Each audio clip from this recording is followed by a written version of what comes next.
Zero.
Let's split up.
Let's Let's regroup. regroup. Roger.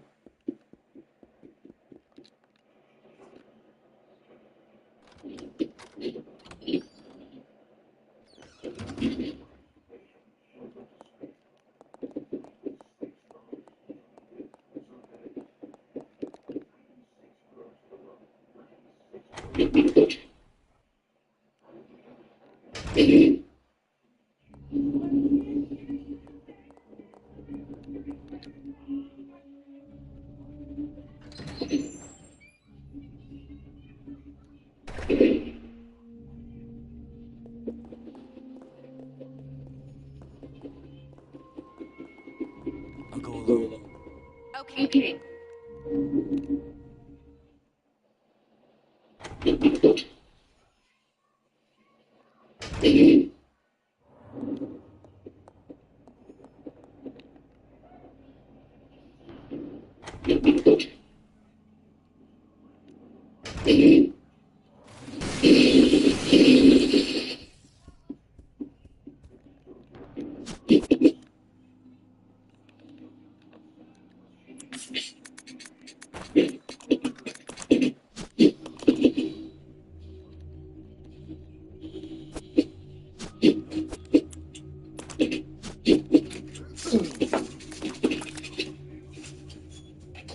Playing Resident Evil 0.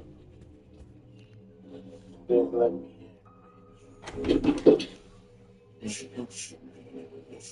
in. I just started this yesterday.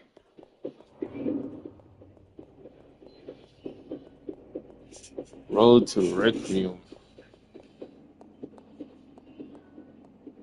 I'm doing early marathon. DJ girl.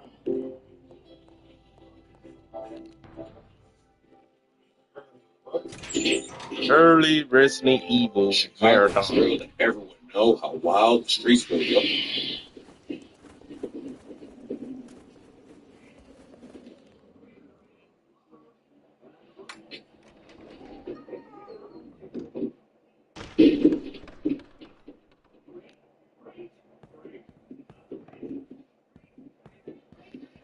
From kidnappings and torture to shootouts and serial.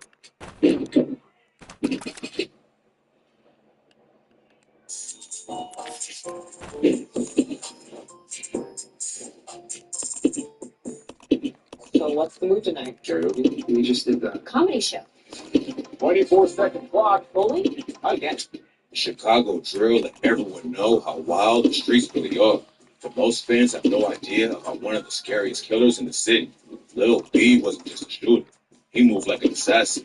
From popping out of trash cans with a strap to dressing up like a homeless person and catching black kids. Today we're breaking down the wild stories behind why his ops were so terrified. Lil B came up in the south side of Chicago, repping the set called TYMB. He was cool with all the tools over there, like TYMB Fefe, and a lot of his cousins rep the same set. Rumors say his cousin Cortez is allegedly the shooter who killed Tuka. Tuka was affiliated with STLEBT, wasn't the first casualty in the war between the BDs and GDs, but his death sparked a massive wave of violence in the city. He was allegedly killed in revenge over a BD named Edric Walker, but Tuka's death had a way bigger impact on Chicago. After he died, the GDs clapped back by killing a respected BD from the city named Oakland area. That's when the city changed their name from Oak Block to TYMB and named after Edric Walker, but by the name Todd. Lil B and Todd were actually cousins. That's when the city got after Lil B ended up going to the other side and started putting pressure on his old homies. Wild stories behind why his ops were so terrified. Lil B came up in the south side of Chicago, repping the set called TYMB. He was cool with all the tools over there, like TYMB Fefe, and a lot of his cousins rep the same set. Rumors say his cousin Cortez is allegedly the shooter who killed Tuka. Tuka was affiliated with STLEBT. He wasn't the first casualty in the war between the BDs and GDs, but his death sparked a massive wave of violence in the city. He was allegedly killed in revenge over a BD named Edric Walker, but Tuka's death had a way bigger impact on Chicago. After he died, the GDs clapped back by killing a respected BD from Wick City named Bodie Perry, and that's when Wick City changed their name to O Block and its tunnel. TYMB is named after Edric Walker, who went by the name Todd. Lil B and Todd were actually cousins. And that's why it's so shocking that Lil B ended up going to the other side and started putting pressure on his old homies. According to street rumors, all the drama started when Lil B accidentally shot himself. TYMB Fake told Cam Capone News. So the police are steady like circling the block, just watching, staring, trying to hop out, do this, do this. So they end up leaving. Go to the doctor and said, you hear the bullet go up, bam, bam. Not clear exactly how it all went down, but Lil B somehow shot himself and ended up getting questioned by the cops. When they took him in, rumors started flying that he had snitched on somebody because a few days later, a dude from TYMB named Manny was allegedly booked by the police. Lil B's name was eventually cleared and everyone realized he was a snitch. But by that point, it was too late to calm the situation down. TYMB had allegedly already put hands on him over the week, so Lil B ended up leaving the set and linked up with EBT instead. Lil B switching sides is a huge loss for TYMB, and he didn't waste any time getting busy against his old gang. He allegedly shot a dude named Solo from TYMB 1 year after he switched up, but that was only the beginning of the spree. In September 2011, Lil B allegedly caught another body when he killed a dude from Sportingtown named Jizzle. Witnesses said that the situation started with an argument between two crews. Then both sides pulled out burners and started letting off shots. Jizzle was shot in the head and chest. His mom named Lil B and a dude named Tutu as the shooters. According to her, they left the city as soon as it went down because they were worried about the police catching up to him. Tutu was murdered just a couple months later. He was named and beat down the road. Just a month after he allegedly killed Jizzle, Lil B was right back on the hunt for ops. According to rumors, Lil B was sliding in op territory with two dudes named Drizzy and So Icy when he spotted a dude from Trap City named Rio. Trap City or Zone 7 is a hood that beefs with STLEBT. So Lil B allegedly started letting off shots from inside the whip and killed Rio on sight. Lil B had allegedly already taken out two ops in just a month. But this next story really explains why his enemies are so terrified of him. Less than 2 weeks after Rio's murder, Lil B allegedly walked straight up to O Block and caught another body. On October 18, 2011, a dude from O Block named Jay Hood said he was out on the block with Boogie, T-Stick, Boss Money, and he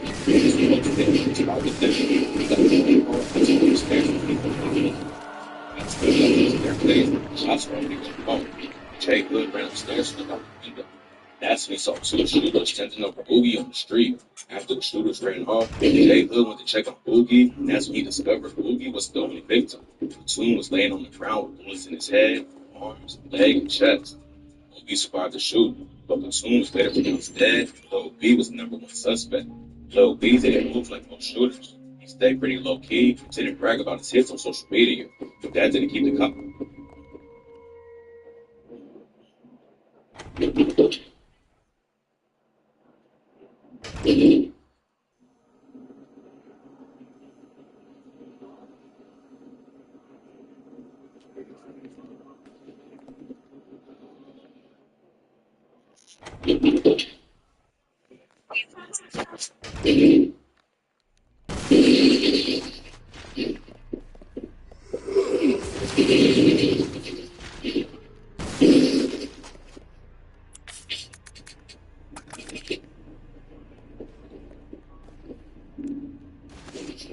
Some wild stories about Little B.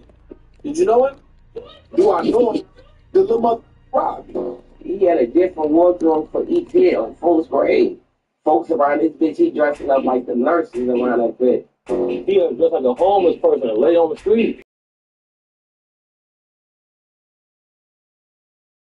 He walking up the block, he got his head down with like the like state teacher. Bro, look for him. I'm talking about, bro, trying to take ass. He threw them 357, he blow. Long. You thinking that ain't no more, you just walk past somebody with wig, you just, hey, it's a girl. And then you like,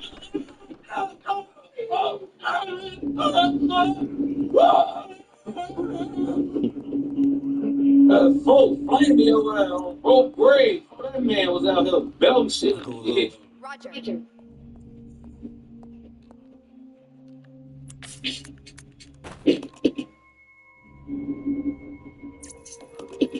Chicago drill and everyone know how wild. The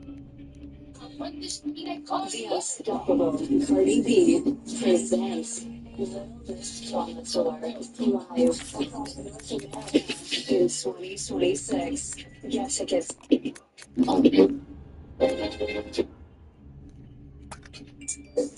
AI and all these people, you know what I'm saying? Ball was torn. FBT brother could be getting smoked by the police while being on the phone with King Phone and T-Wolf. Little man was on FaceTime with Vaughn and Jordan, you know, Jack Roll. Look, he put the camera around. He like, yeah, y'all know where I'm at, right? He come see up for your homie. You know where I'm at. He's standing right there where J Money got nothing. Y'all know where I'm at. Oh my bed, the op is 12. Nobody say the moment both them shows be rolling nowhere, they were standing there. And the crazy part about it, they'll be able to have pipe on her. And Lil Rock was down here in his pipe. So they got out like 10 minutes. Talking to Shorty, like, yeah, y'all ain't gonna come slap me out home. Hit that boom, boom, hit that. But the police know this. So the police know when they see him, they know it's a gun. Everybody run. Everybody with the guns get away. Without the gun, they kill.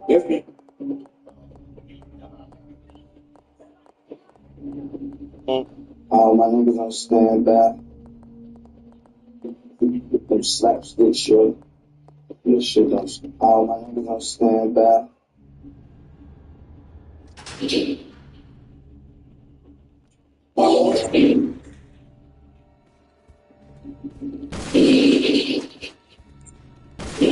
Lil B Part 1.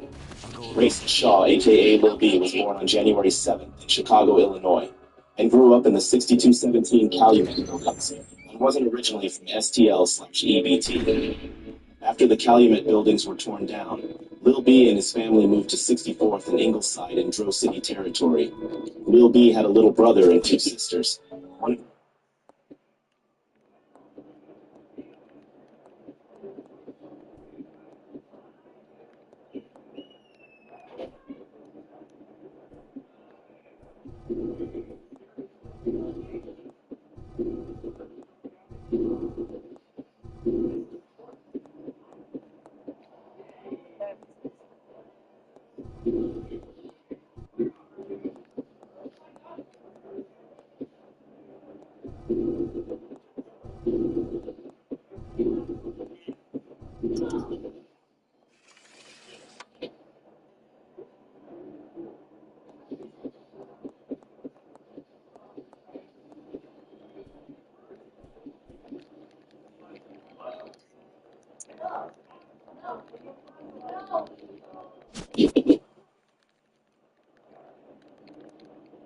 But I wasn't trying to.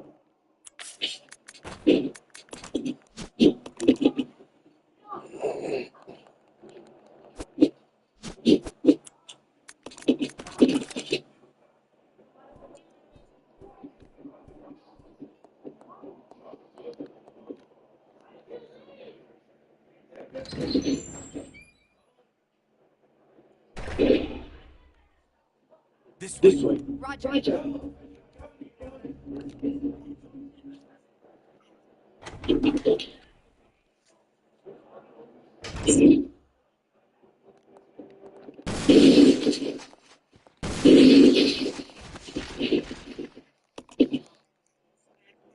Diagnosed with Crohn's disease and struggling with your symptoms, it's not too soon to talk to your doctor about an Spada got him the viral with his track beef out a couple of years ago. It looked like he was the next big thing coming out of Jacksonville.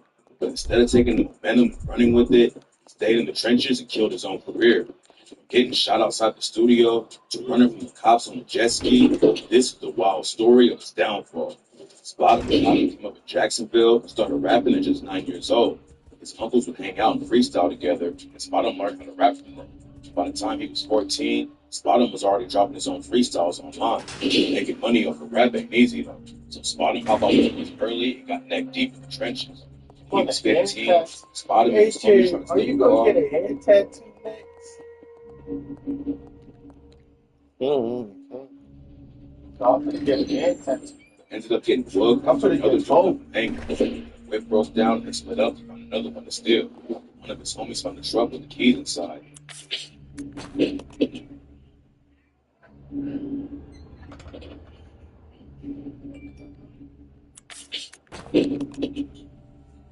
Sorry for the key.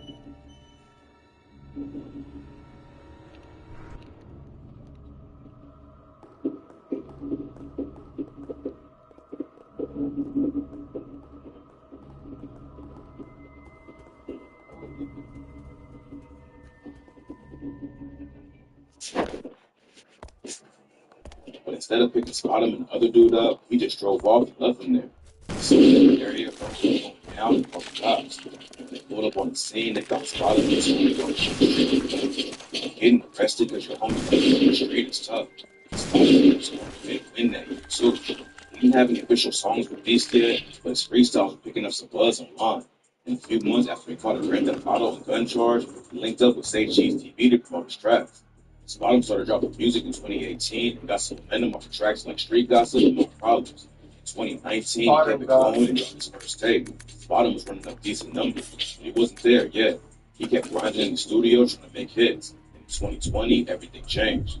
In April 2020, he released Beatbox and became the hottest new rapper in Florida almost immediately.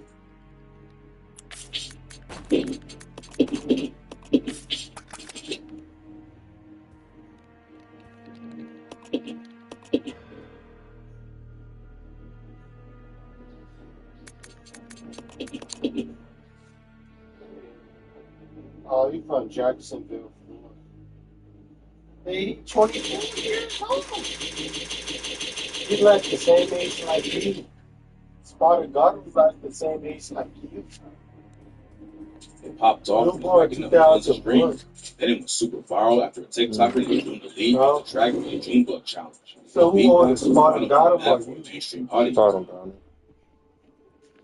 you born October 19th? He blew up even more when he started dropping remixes. Huge artists like Pooh Shiesty, Polo G, NLE Choppa, and The Baby all hop on beatbox remixes. And Spottum ended up putting out 9 different versions of the same track. Remixes. Huge artists like Pooh Shiesty, Polo G, NLE Choppa, and The Baby all hop on beatbox remixes. And Spottum ended up putting out 9 different versions of the same track. What's wild is that every time he came out with a new one, it still ran up crazy numbers. Fans couldn't get enough of the track. So Spottum just kept linking up to different rappers and releasing new remixes. Having hundreds of millions of streams and a ton of new industry connections should have kept Spottum's career alive for years, but it didn't take long for him to throw it on the way. In July 2020, NLE Choppa.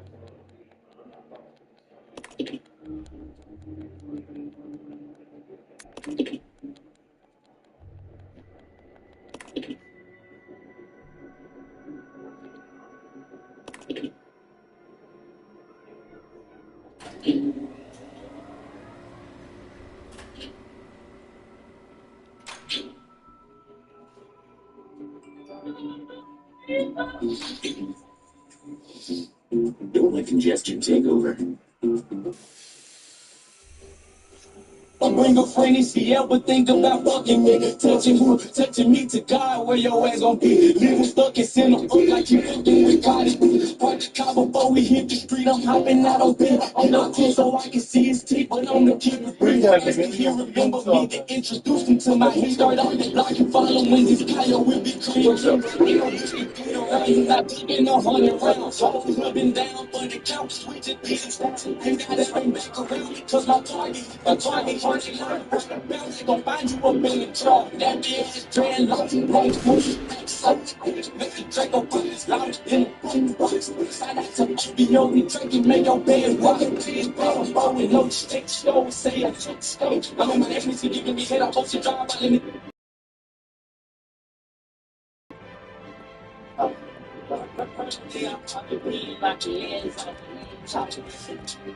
I stand on it. Trades on the low, I think that you ready.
Jason spit it off. Kissing on his neck out here, the little bitch got his man show. We gon' take his life, it's just how much this in the dead coat. I want that little bag up on his wig, he got his dress off. Try to run the bullets, hold him down, he left his legs crossed. Niggas speak about bitches, what his money gon' do fast ho. 100 on my wristwatch, AP make her lick cock. And imagine I'm on mama with my muscles making TikToks. Rich on let that stick rock, smoke out the zip block. We gon' leave a brick shot, chase him out his flip flops.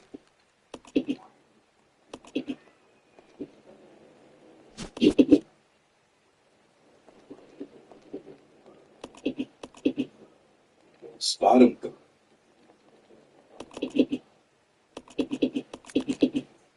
Bro, after a TikToker named June the Lead used the track for the Junebug Challenge. Beatbox could spot him on the map for a mainstream audience.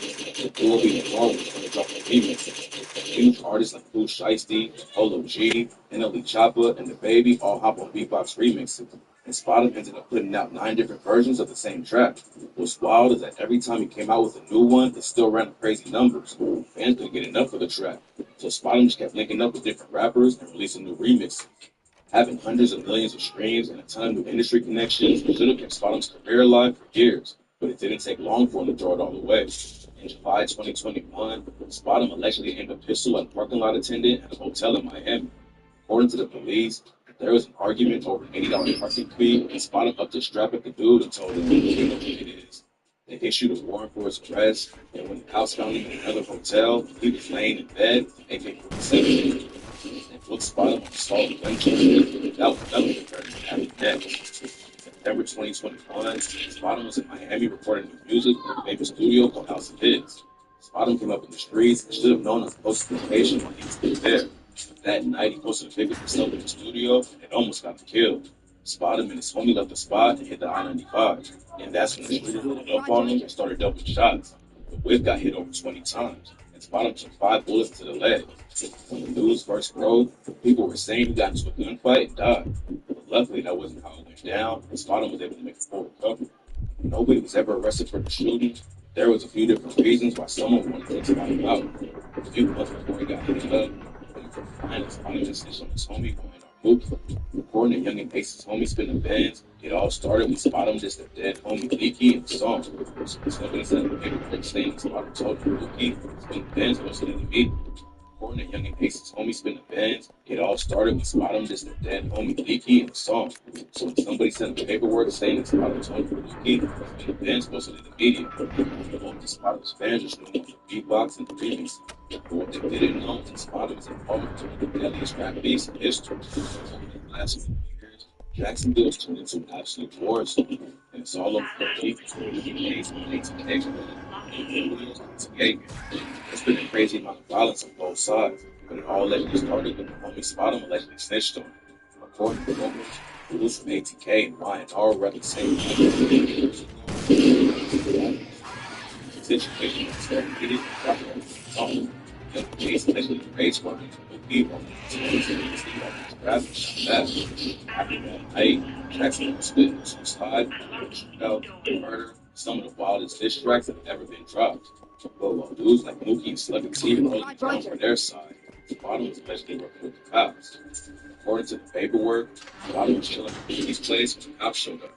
They got permission to search the place for Mookie's mom, and inside the grave they found 2 guns and a bag of weed hidden inside the back of the toilet, plus a bag full of bullets and triple pills that belonged to Spotham.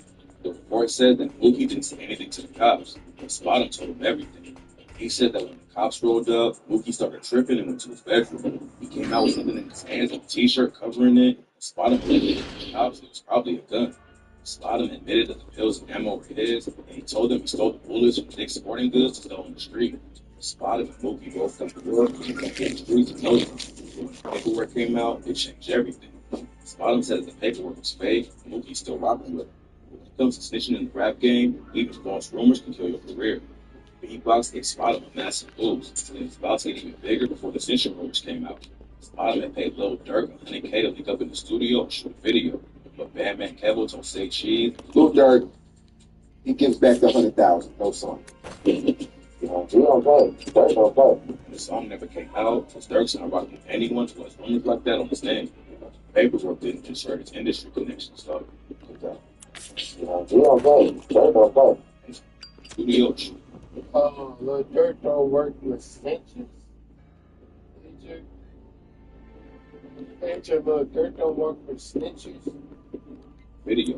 But Bandman Kevin will say cheese. Lil Durk, he gives back the 100,000. You know, he don't play. Dirk don't play. The song never came out. Dirk's not rocking with anyone who has rumors like that on his name. The paperwork didn't just start industry connections, so Bottom also started losing homies over the situation. After the news broke that Dirk sent back the 100K, Julio posted a headline about it and said that Dirk didn't do anything wrong because Bottom told. Bottom clapped back, called Julio an emotional ass nigga. He said the news broke that Dirk sent back the 100K. Julio posted a headline.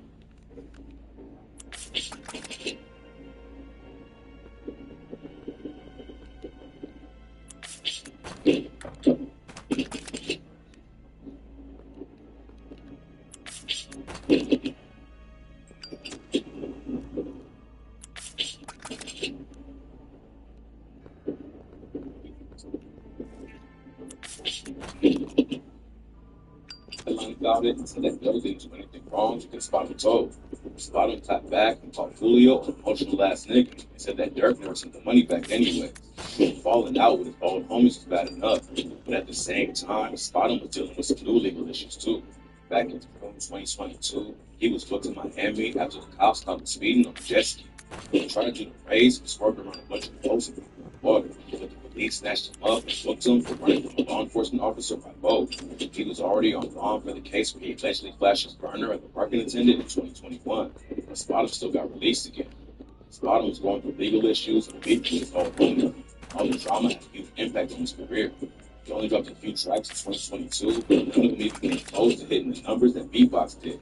And the only solo track he released this year hasn't even reached 60K streams on Spotify. If he kept his head down and focused on making more hits, he probably could have built his momentum in the industry back up. So last week, news broke that he got arrested again. According to police reports, Bottom was driving a red Corvette in Miami when the cops tried to pull him over. Apparently, he didn't learn his lesson from the last time, though.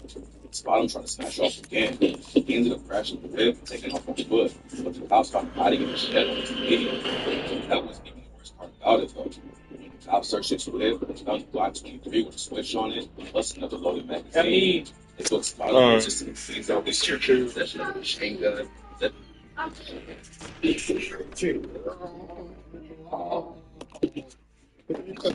You don't like video with the lights on?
He let it be out of his room. Too. This time, Spottum could end up with a heavy sentence. He was already on bond for swerving felonies. Getting caught with a switch is going to make this new case way worse for him. Spottum could have left all the drama behind him after B-Blocks blew up. Even with the snitching rumors, most of his fans would have never even heard about it or cared. But instead of switching up how he moves and staying out of trouble, Spottum killed his career. Could be facing years in prison. Beating the buzzer? That's easy.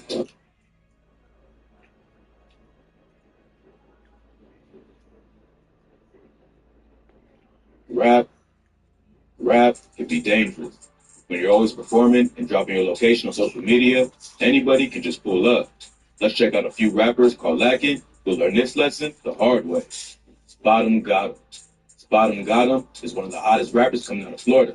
He blew up back in 2020 with the hit Beatbox, which gained attention because the social media influencer Junebug, who made a viral dance to the song. Spottum got him may have a baby face, but he's also about that life and almost got killed one night after leaving the studio. In the early morning, September 17, 2020, Spottum got him was driving a Dodge Challenger down I-95 in Miami when someone pulled up on him and started letting off shots. The rapper posted a pic to his IG story earlier, showing himself at the House of Hits recording studio in Miami. While he was there, he also reposted a video from his producer showing him in the booth. House of Hits is a popular studio in Miami, so it wouldn't be hard for anyone who knew the area to know his exact location. After leaving the studio, a car pulled up on the passenger side. Him and another dude who was in the back seat both got hit. His attorney, Raven Liberty, later confirmed the rapper got shot but was still alive. She also made clear that it wasn't a shootout, it was a drive-by, and Spottum was the victim. There's multiple rumors going around about what exactly happened. Come to find out, it looks like the car they were driving in was stolen. Spottum said he wasn't part of stealing the car, but was just driving in it. After the shooting, a YouTuber came forward and said that he owned the car and it was stolen from him. The rapper was also recently involved in a murder that happened in Dallas, Texas. Police said he admitted to playing a part in killing the man named Reginald Agnew Jr. in a snippet to a song posted to social media. Spottum got him denied any involvement in the murder and said the lyrics to the song had nothing to do with the case. But maybe this could be why the car got sprayed up. Spottum got him made a full recovery and is back to making music. But he might want to pay for better security or a bulletproof vehicle so he don't get caught lacking again. But Spottum got him ain't the only rapper from Florida who got caught lacking. His next artist got shot getting off the bus after a rumor went around that he killed one of his ops. Julio. Julio is another one of the hottest rappers from Jacksonville. The rapper has been making moves for a few years now, but he really blew up from the diss tracks he and his rival Young H dropped earlier this year. They've been beefing since 2017, but got the world's attention after H dropped a wild track, Who I Smoke, which had disrespectful bars about Julio's dead brother and homies. Julio came back with the track When I See You remix, where he also dissed Ace's dead friends and brother, and ever since then, they've been on each other's necks. But way before the beef with Young and Ace, Julio was just driving in it. After the shooting, a YouTuber came forward and said that he owned the car and it was stolen from him. The rapper was also recently involved in a murder that happened in Dallas, Texas. Police said he admitted to playing a part in killing the man named Reginald Agnew Jr. in a snippet to a song posted to social media. Spottum got him denied any involvement in the murder and said the lyrics to the song had nothing to do with the case. But maybe this could be why his car got sprayed up. Spottum got him made a full recovery and is back to making music. But he might want to pay for better security or a bulletproof vehicle so he don't get caught lacking again. But Spottum got him ain't the only rapper from Florida who got caught lacking. His next artist got shot getting off the bus after a rumor went around that he killed one of his ops. Julio. Julio is another one of the hottest rappers from Jacksonville. The rapper has been making moves for a few years now, but he really blew up from the diss tracks he and his rival Young H dropped earlier this year. They've been beefing since 2017, but got the world's attention after H dropped a wild track, Who I Smoke, which had disrespectful bars about Julio's dead brother and homies. Julio came back with the track When I See You remix, where he also dissed Ace's dead friends and brother, and ever since then, they've been on each other's necks. But way before the beef with Young and Ace, Julio beefed with another crew in Jacksonville, which led to him getting shot in 9th grade. In December 2014, a 14-year-old named Devron Crowden, aka Big Baby, was shot and killed waiting for the school bus. He and Julio went to school together, and they was known to be from rival gangs. The high school that Julio went to was in his ops neighborhood, so he was already outnumbered. After Big Baby got killed, rumors went around that he was somehow involved. Even though he told everyone it wasn't his hit, he was still young and dumb at the time. So instead of staying out the way, Julio started dissing Big Baby, proved to his ops he wasn't intimidated. He almost got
I'll go alone. Roger.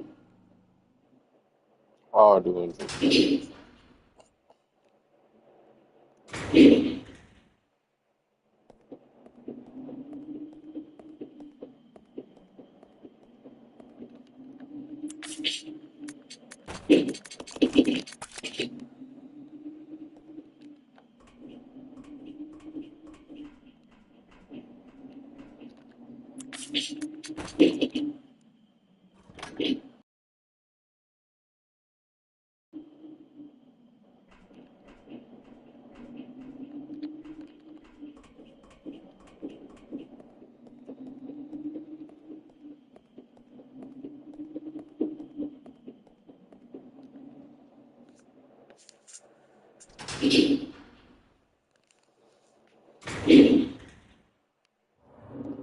This way. Okay.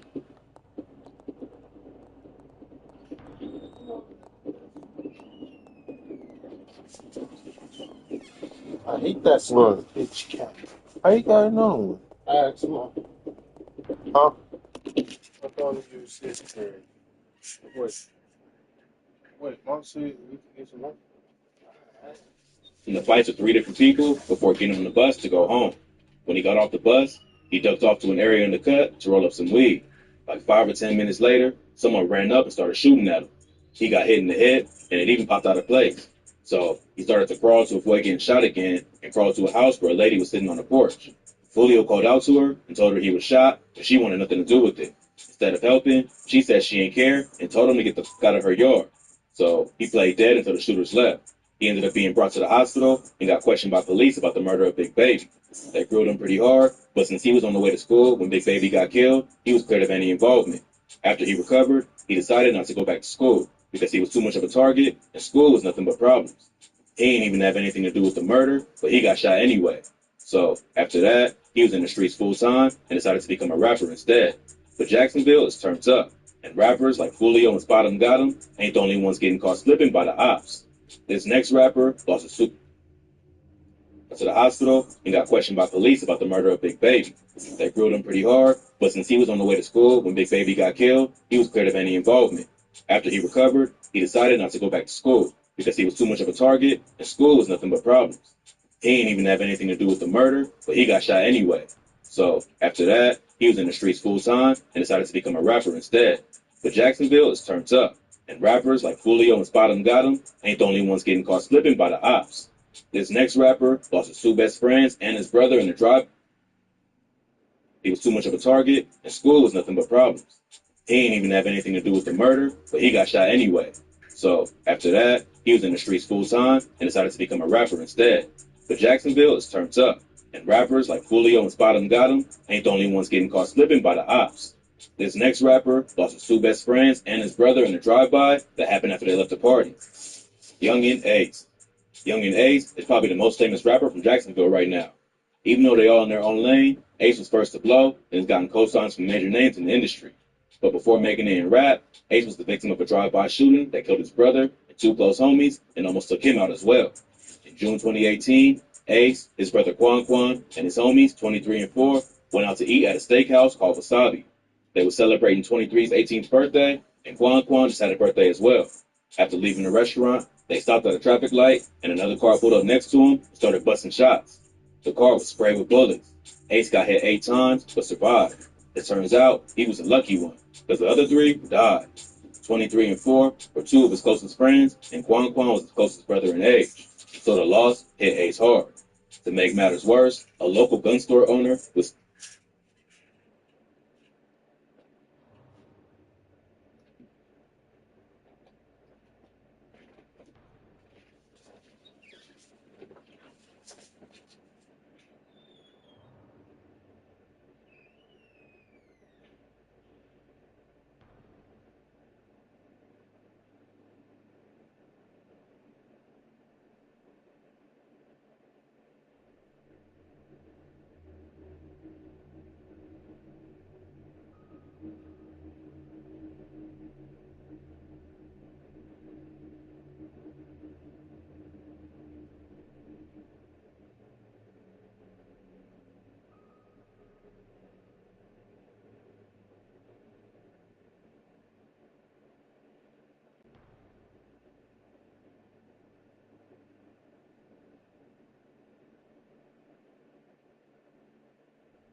see Ace thick on the news after the shooting and called the Crime Stopper hotline. Old Spice Cashmere and Vanilla Body Wash. 24/7 cologne quality scent. Are you looking at 4x4s on cars.com again? I honestly don't know what you're talking about. I was thinking of something more sophisticated. Look, fine. Keep the beard. Cars.com. Where to next? We're for you and with you.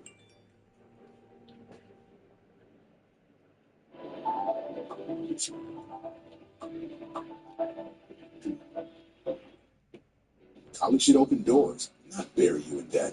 At WGU, we keep tuition low. One flat rate per term. Earn a job-ready degree and spend less. This is education made affordable. Learn more at wgu.edu. He told him that he saw Ace in the store earlier that day. He ain't buy anything, but he picked up one of the weapons, played around with it. Ace was a convicted felon after being arrested for a 2017 robbery. During a robbery, stray bullets went into another apartment, almost hitting a 12-month-old child. So he wasn't allowed to have a gun, even if he was just playing with it. After reviewing the security tape, police arrested Ace in the hospital as he was still recovering from his gunshot wound and mourning the loss of his brother and friends. No one was arrested for the shooting, but a lot of people think it was retaliation for the death of Zion Brown. Brown was Fulio's cousin. He got killed at his house after someone threw a brick through a sliding glass door and fired shots into the living room, hitting Zion and his 2 sisters. The girls survived, but Zion wouldn't make it. Police arrested a dude named DeAndre Thomas, a.k.a. Trey Shorty, who had connections to Young and Ace. He was also a suspect in the robbery that made Ace a felon and was still on the run from police when he was arrested for Zion Brown's murder. This is what really started the beef between ATK and KTA, and they've been going back and forth ever since. Fulio mentions the shooting in a lot of his songs, including the When I See You remix, where he printed out a banner from the news coverage of the shooting to my Quan Quan, 23, and 4. But Jacksonville rappers ain't the only ones to get caught lacking. This next rapper got shot 35 times, but lived to tell the story. Young Baby. Young Baby is a rapper from Trenton, New Jersey. He grew up on the east side of the city, and at 12 years old, he first got arrested for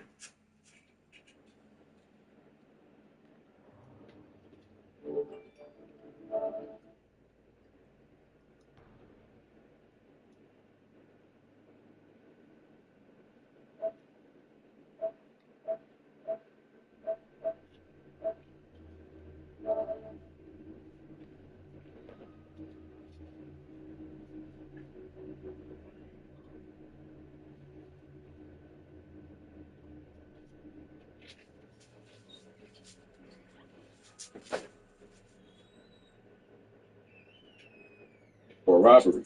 He would end up spending the next few years in and out of jail for gun charges. In his teen years, he said he lost like 8 of his friends to gun violence, which is why he had to stay strapped. But on October 24th, 2019, his ops caught him lacking at a gas station and shot him 35 times. The night he was shot, his dad took him to the studio, but then dropped him off at his friend's house. They was chilling and decided to go to the gas station, which was a popular spot in his hood. He was shopping it up with the owner of the gas station for like 30 minutes. He says he heard a bunch of ambulances heading south because there was another shooting. So he decided it was time to go. As he was leaving, he saw a dude standing right beside him with a gun, while 2 other shooters ran up behind him. First, they shot the dude running the gas station, who fell to the ground. Young baby started running, but started feeling the bullets hit his back and his legs. But he couldn't give up, so he just kept running. He didn't know what was going on, and the adrenaline took over. A bullet hit his foot, so he jumped up to try to catch his balance, but fell over. As he was falling, he could still hear the gunshot. He tried to crawl away, but 2 of the shooters already stood over him, while the 3rd shooter was trying to get his friends. He covered his head with his arm and took like 6 more shots. When he moved his arm, they shot him twice in the face. Then they shot him a few more times in the chest while yelling, "I told you, I told you." After that, they ran off laughing while young baby was bleeding out. He tried to get away, but couldn't move his legs. He later found out he got shot in the leg 16 times. A lady who worked at the gas station came out and tried to help. Young baby told her to call his mom, but he couldn't really talk because he lost like 3 teeth when he got shot in the face. He was laying there for about 10 or 15 minutes before the police and ambulance finally got there and rushed him to the hospital. He thought he was done just from the amount of blood he already lost. He says he lost consciousness for a minute and saw his dead friend telling him it wasn't time to go. He was in so much pain that EMTs had to put him under anesthesia, which put him in a coma for 2 weeks. When he woke up, he couldn't remember what happened. His mother told him he got shot, had about 45 holes in him, and got shot a total of 35 times.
You stay here. Okay.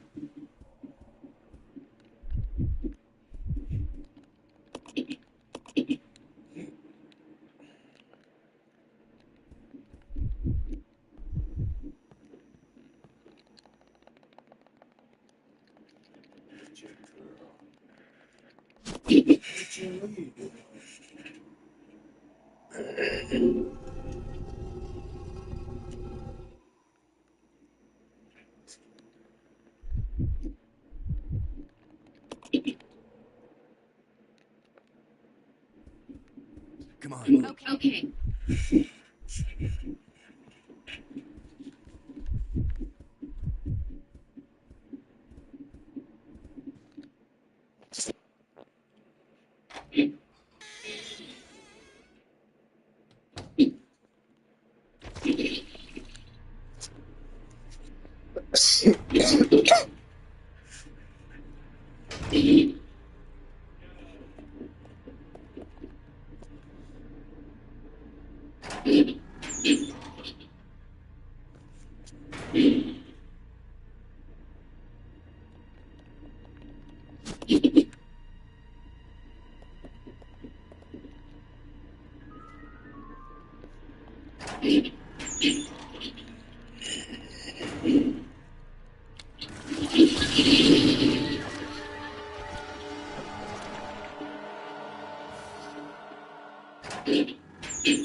Right.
I'll go along.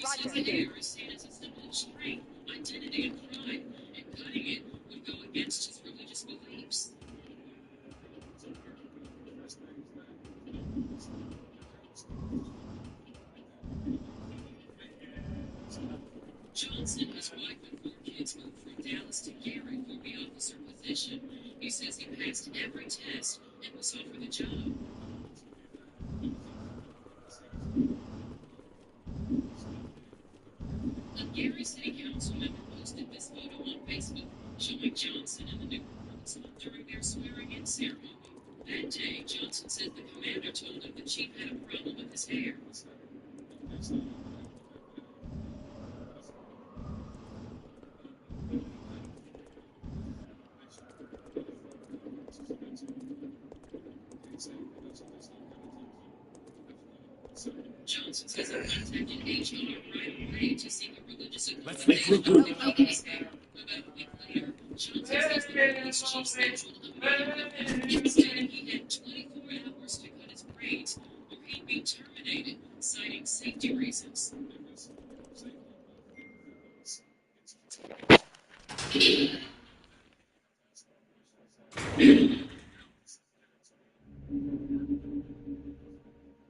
Johnson says he was fired the next day. He believes his civil rights were violated, citing titles.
Of the Civil Rights Act of 1964, Title 7 prohibits private, state, and local government employers with 15 or more employees from discriminating on the basis of race, sex, national origin, and religion.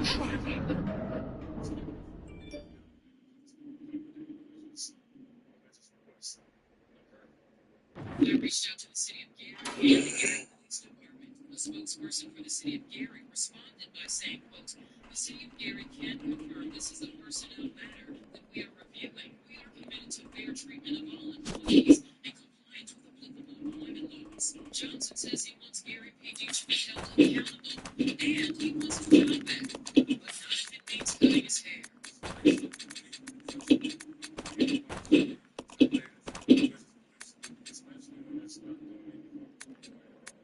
Johnson says he has not heard from the Gary Police Department since he expired last month, but he is still hopeful for resolution. As of where things stand today, the city of Gary told me it cannot provide additional details about individual personnel matters at this time.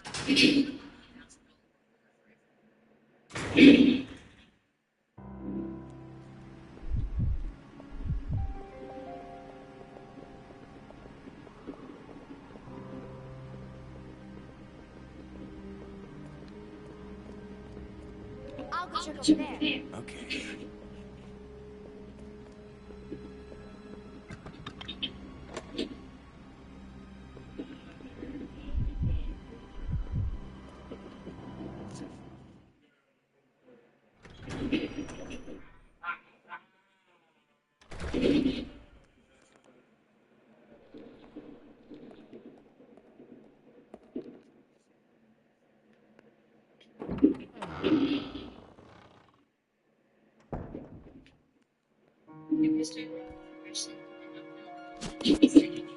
I mentioned missionaries like me down in Chicago, the city within the range we're foreseen in this video. I did check this morning, goes to the number one in the specifically when it comes to resurrection down in Chicago. The city has so hence why I found in 2020 on crime rates were historically high all across the country. You can see robbery victimizations across Chicago. And these last year, those numbers dropped by a lot, especially towards the tail end of 2025. Now, this morning I spoke with the executive association in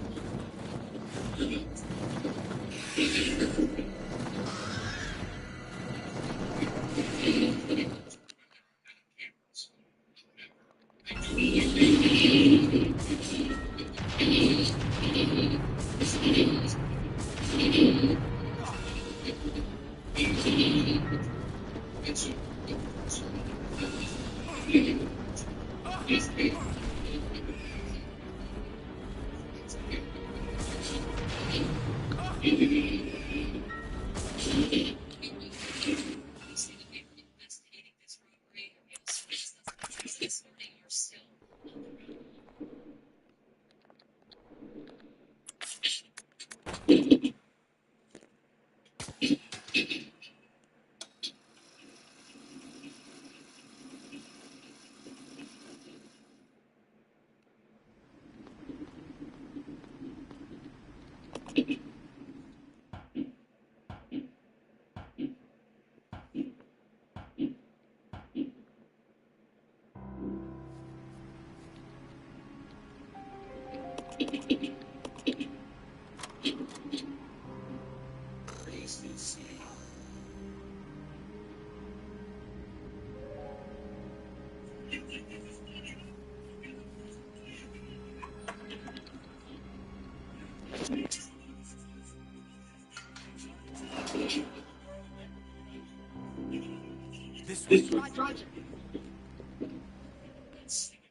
This way.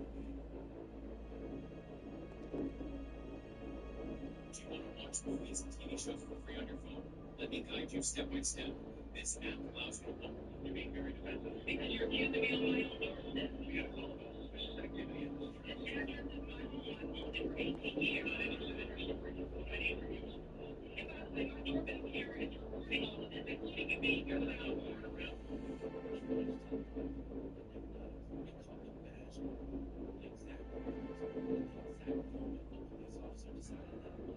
Standing on her own needed to prove she belonged there. That footage was about to cost the city of Pennsylvania $1.2 million. In the courtroom, and we ran out of entire police department was allowed to conduct welfare check calls from that day forward. The woman on that porch wasn't a suspect. She wasn't a trespasser. She wasn't a person of interest in anything. She was doing what she did every Saturday, standing in front of a house she had owned, maintained, and paid taxes on for 18 years. Her name was Kendra Renee Coleman, 53 years old, full professor at the University of Memphis School of Law, 21 years teaching constitutional rights. Two published books on unlawful search and seizure, expert witness in federal civil rights cases, officer obstruction of limiting police investigation of investigative context that did not exist.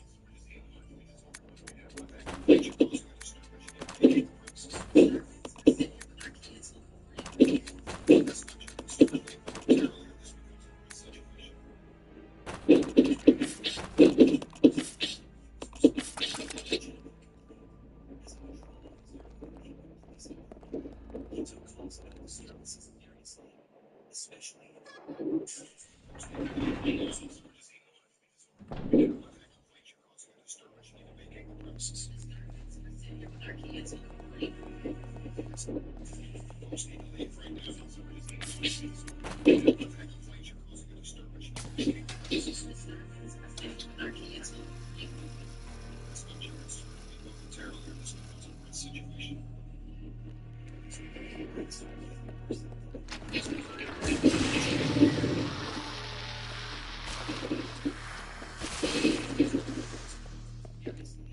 especially if family-friendly establishments or business owners wanted to maintain what he called a sun standards. When he received a call from Betty's Diner about a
What's the oh,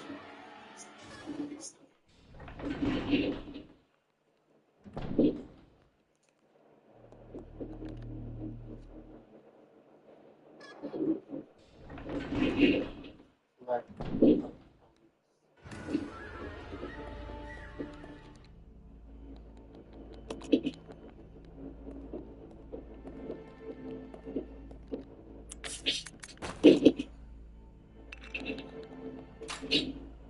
get down on the ground.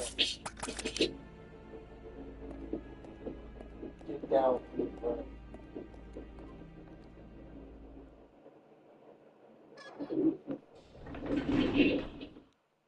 Yes.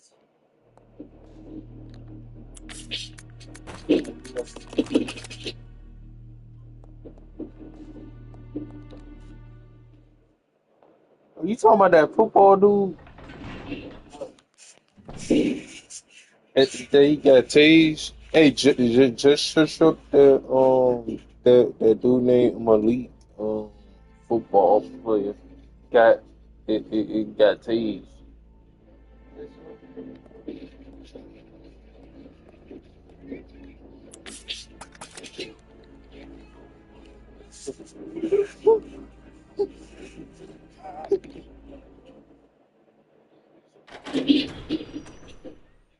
I need supervisor.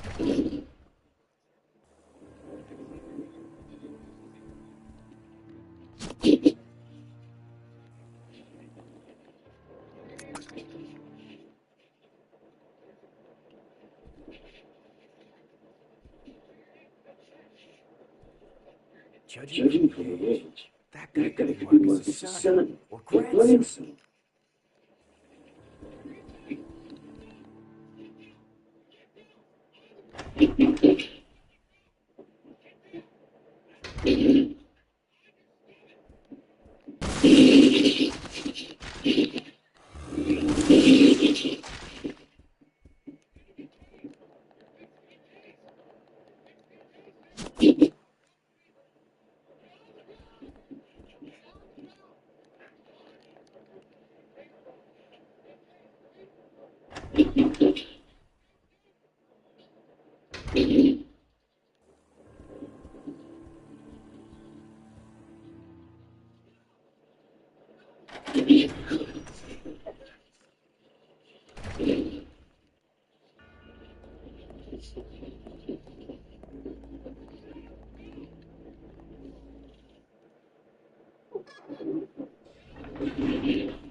Much for this get the first ace work on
oh shit, I forgot to get some. Yeah,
I found it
Let's regroup.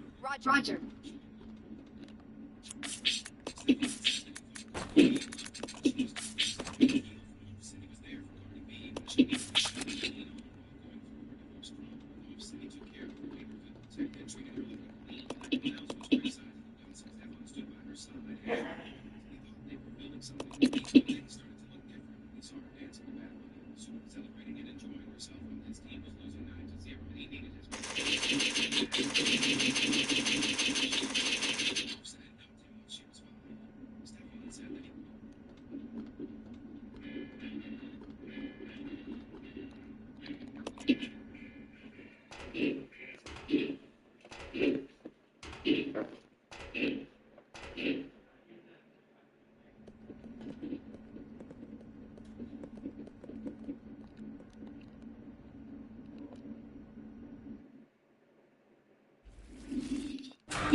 You about to explode.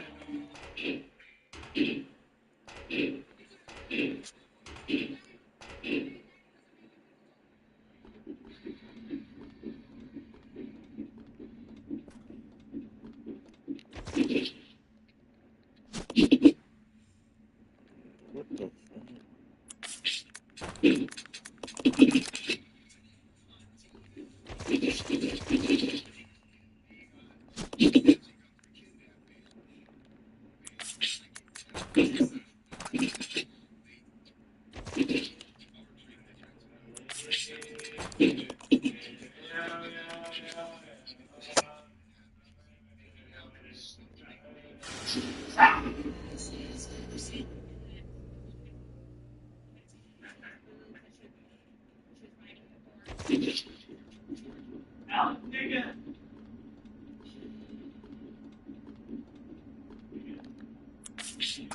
Oh shit. I feel you.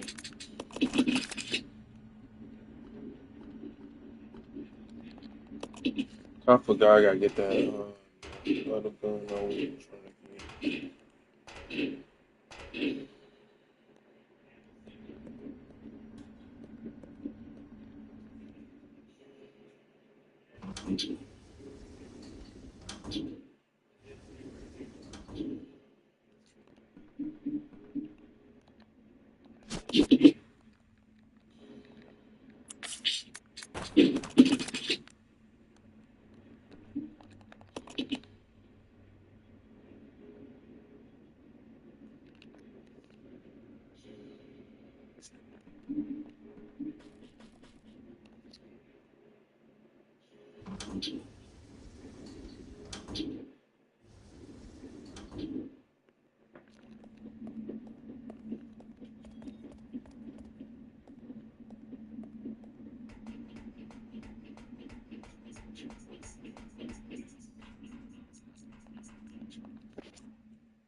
That's a good shot.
Spotted cop.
Oh, still about to explode. So if I walk past one, I will be more damage. So,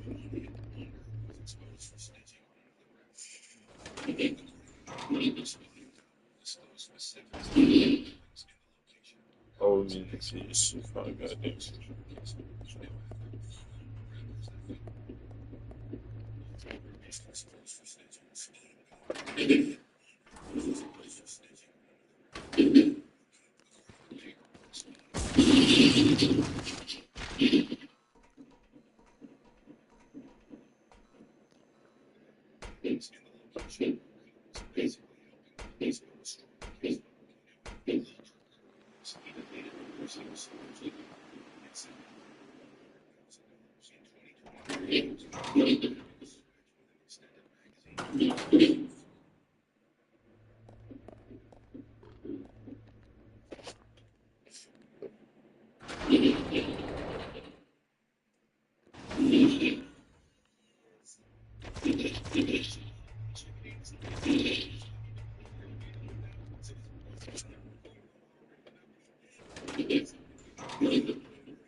Fuck!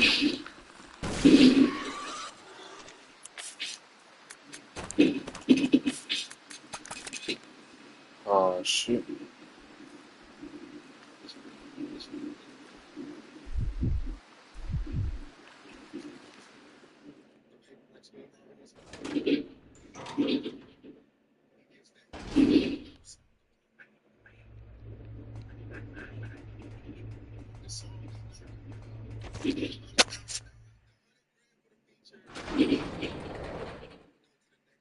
I gotta go back to that train to get to that. But it's probably worth it if, yeah, probably will be worth it if Rebecca make it.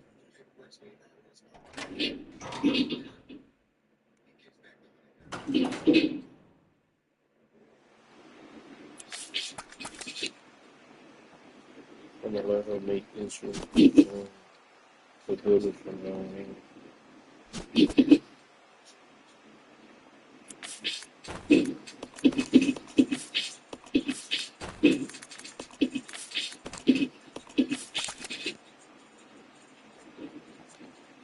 Alright, let's get out of here.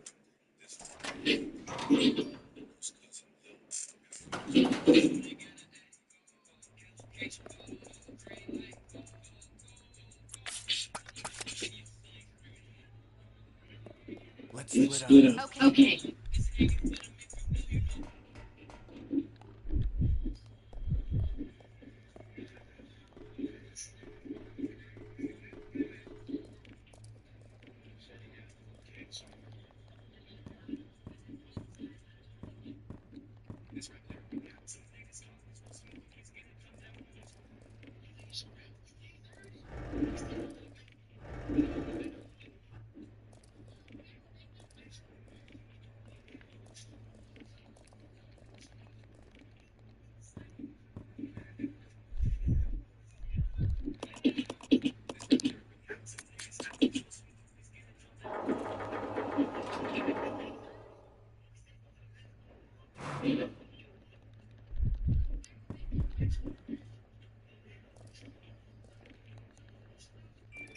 No, dude, trying to get up here. So push.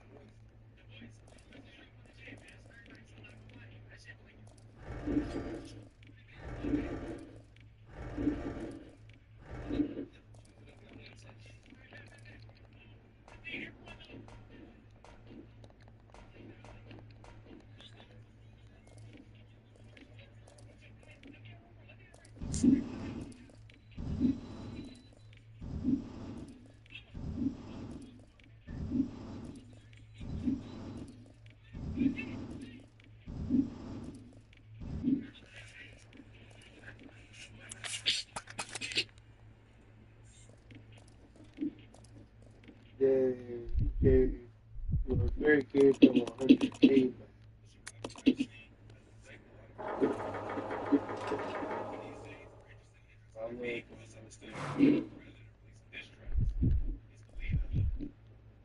The dirt don't work with snitch.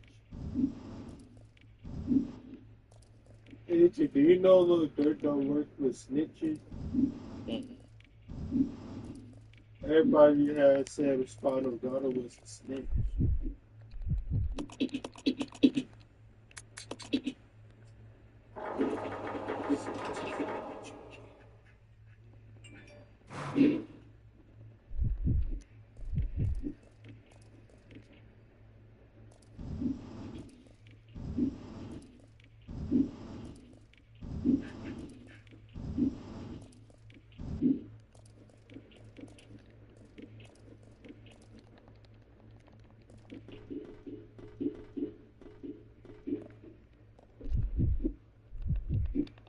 Come on. Okay.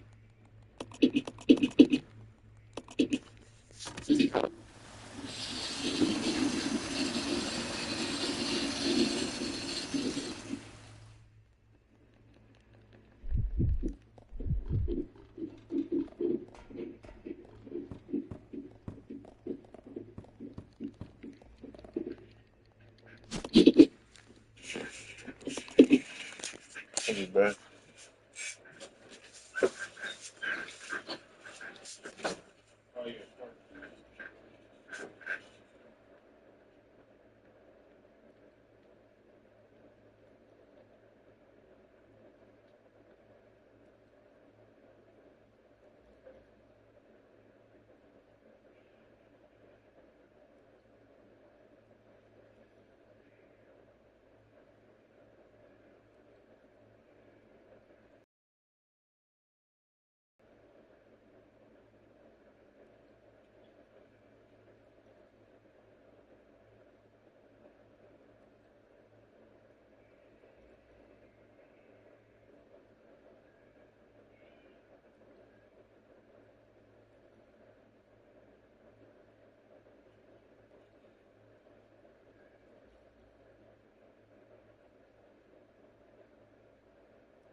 What do you think you're doing, man? I didn't tell you to go out there.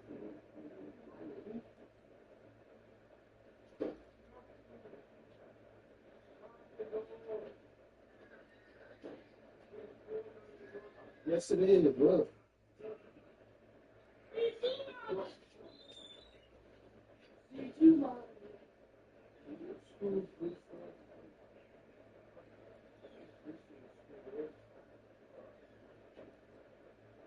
It's done. That was on his screw. He screwed in tight. What? 1800 lay down. Low blocks.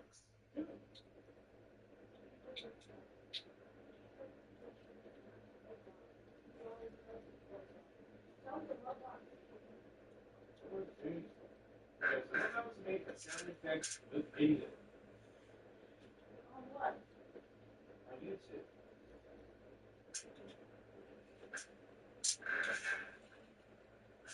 About the new creature.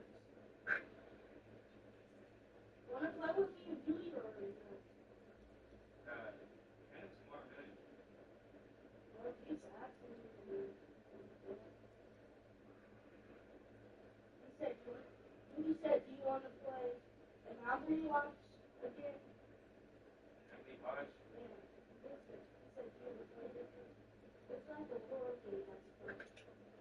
That is a creature is immense.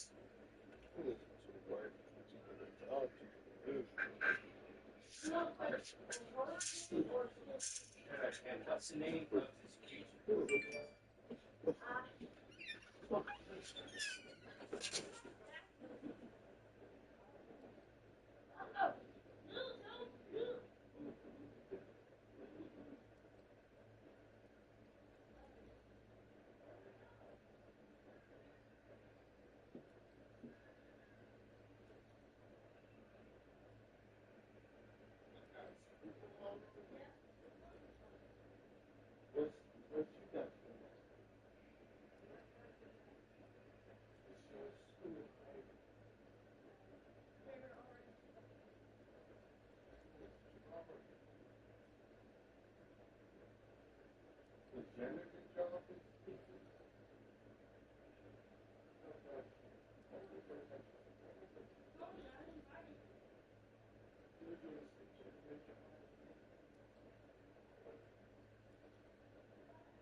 Hey, Larice.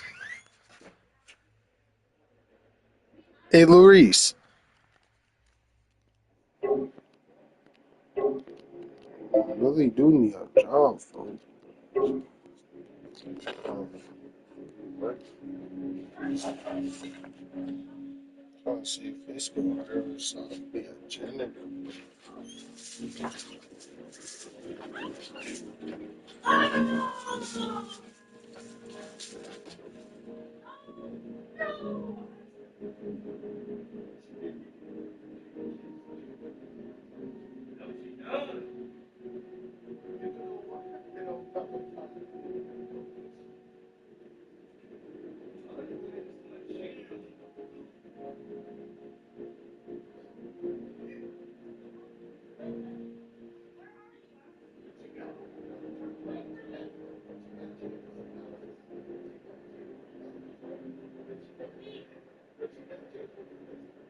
Hard.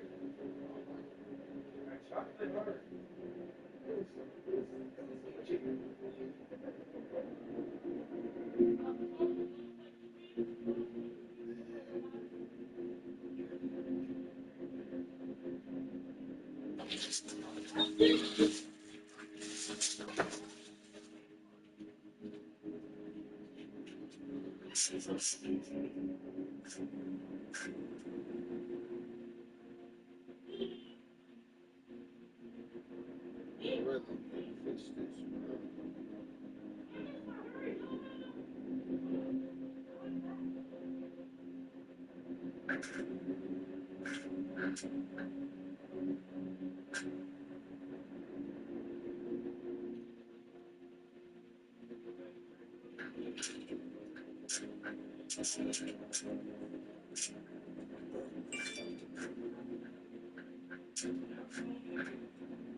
Hi.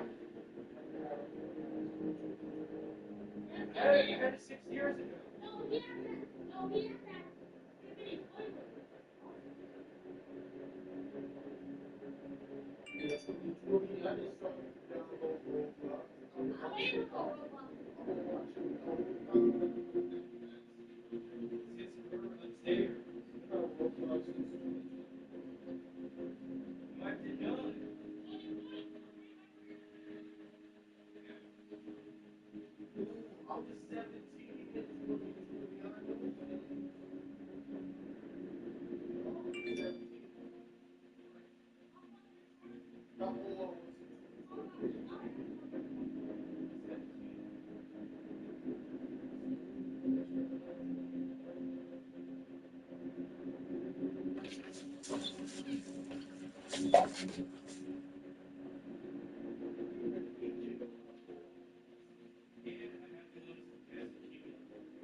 That seems like you.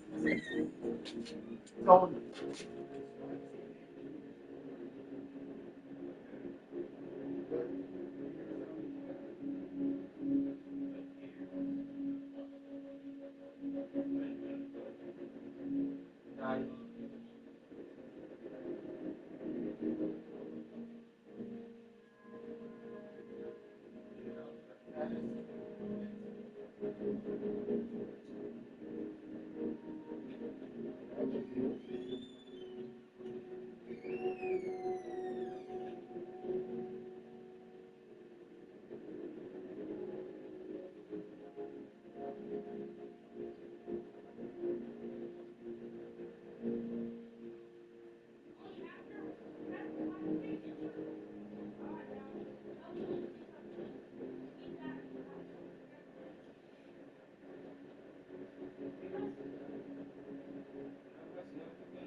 Now.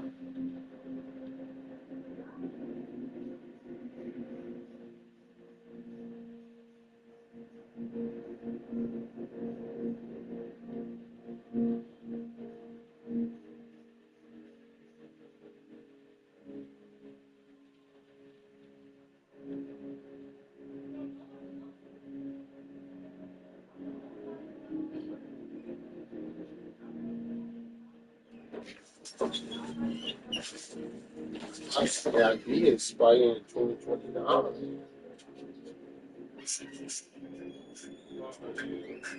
I might as well do this. I might as well do this. Egypt, my state ID expired 3 years.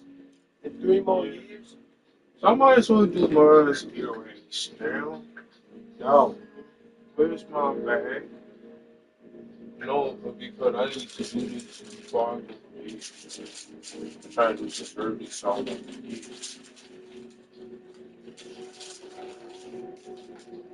Thanks, Mom. Yeah, I'm gonna set my time for 5 minutes.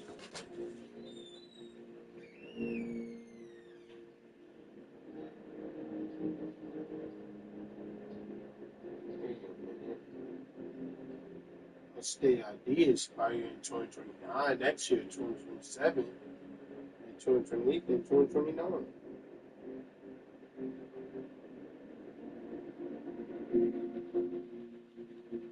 I'll be 25.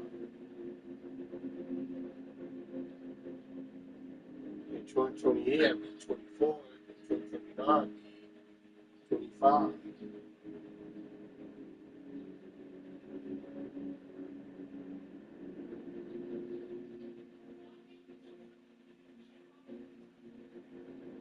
Maybe 26,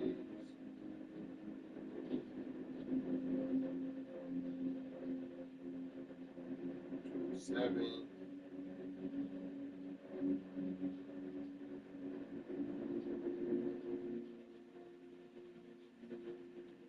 28, 29,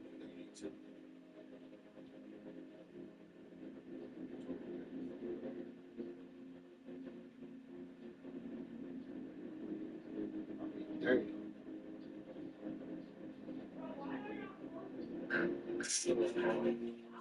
My state ID expired when I turned 25.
Spiders. True.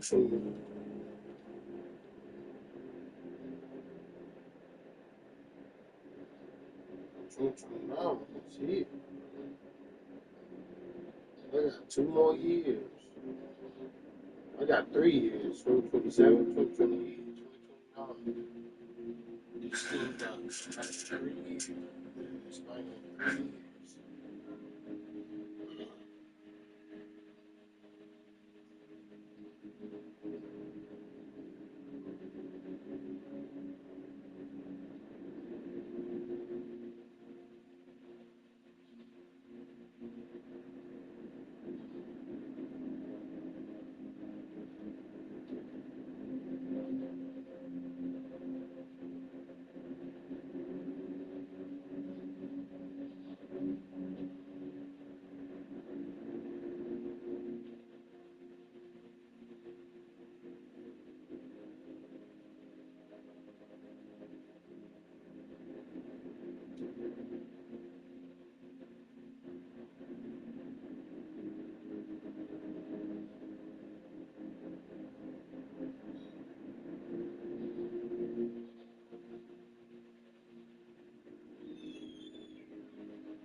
Hey, you like the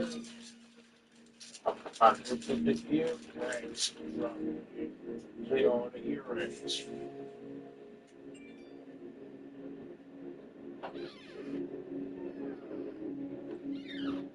Feel very good. Yeah, that's the earrings. Get on the wax.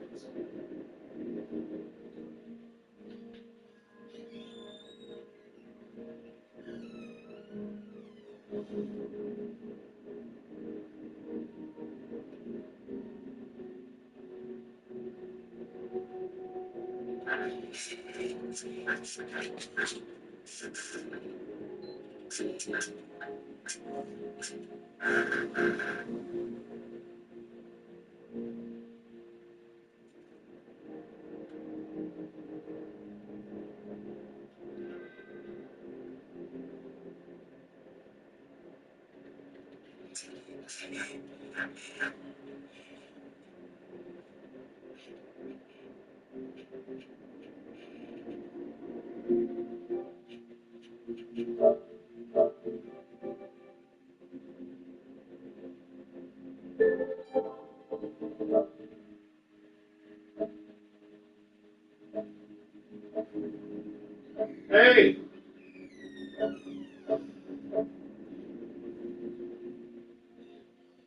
who the heck did this? Who played my shit?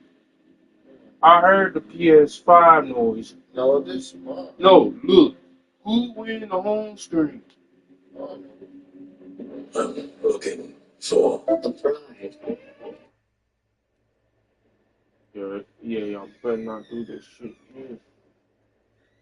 I got 1 minute before I even put this in my.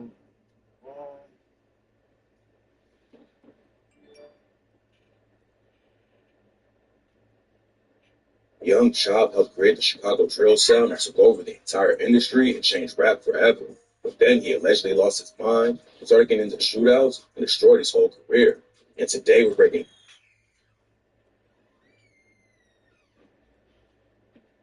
Young Chop helped create the Chicago drill sound that took over the entire industry and changed rap forever. But then he allegedly lost his mind, started getting into shootouts, and destroyed his whole career. And today we're breaking down the crazy downfall. Chop came up on the south side of Chicago and started producing when he was just 11 years old.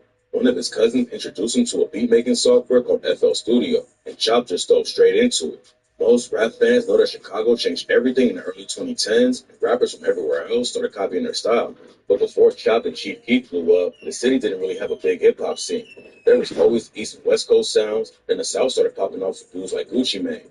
But Chicago didn't have much influence besides a few big artists like Kanye. That all changed when Young Chop and Chief Keef started linking up in the studio, though. Back then,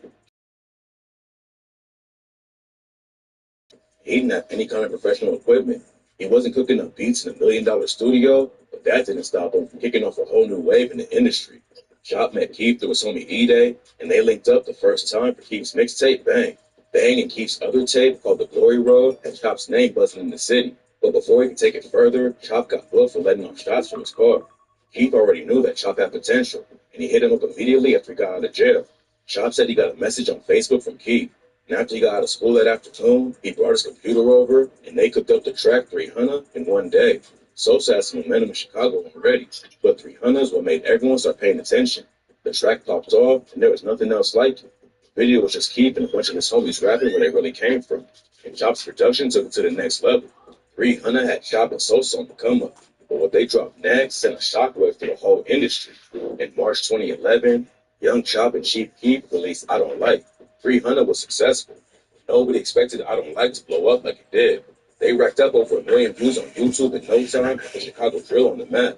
They was already popping off, but then Kanye, Pusha T, Big Sean, and Jadakiss hop on the remix and ran up even crazier numbers. Having one of the biggest artists in the world remix your beat.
my gosh. What happened to your PlayStation?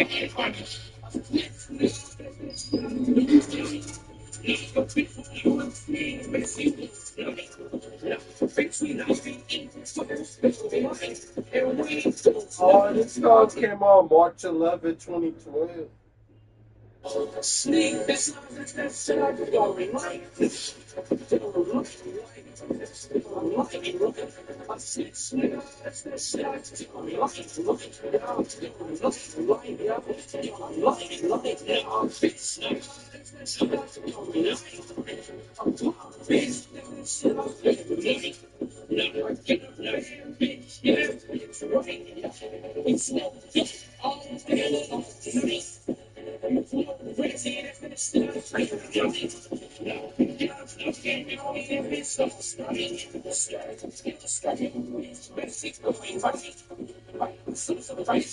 Wait, he trying to get dressed like Chief Keef? Those dreads? Why you want those dreads? Dude, I got. It's almost look like you got those dreads.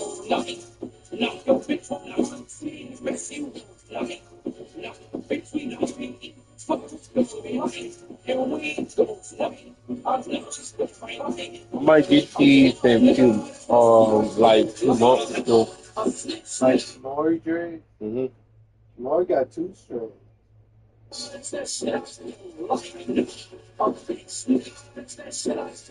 You see the picture of his dreads? No. We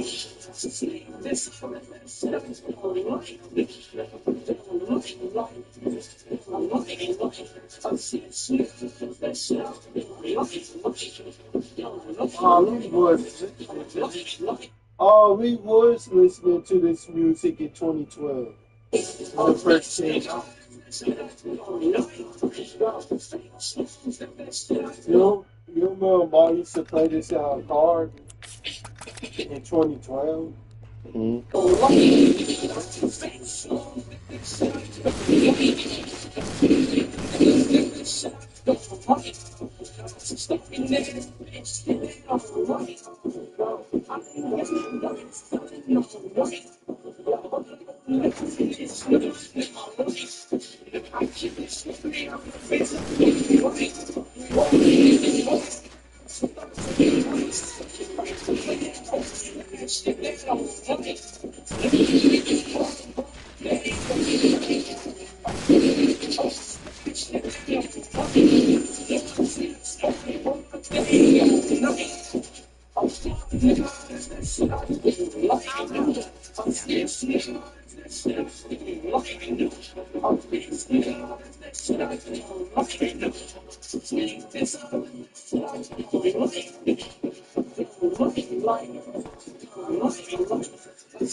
I don't like that.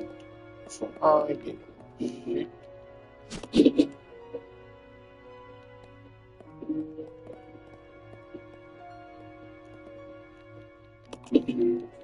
Diagnosed with Crohn's disease and struggling with your symptoms? It's not too soon to talk to your doctor about Entyvio for moderate to severe Crohn's and learn about the results you.